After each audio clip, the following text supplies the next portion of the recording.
কি করছিস ওটা? পাইপ দিয়ে জুড়ে কি করেছিস ওটা? হ্যাঁ, ওই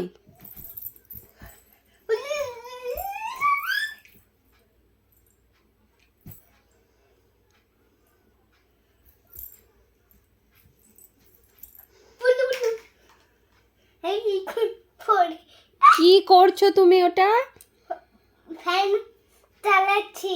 কেন সুইচ দিয়ে চালানো যায় না? তুমি তো ফ্যান ভালো। অফ করে দিলে। অফ করে কেন চালাচ্ছ ওরকম করে?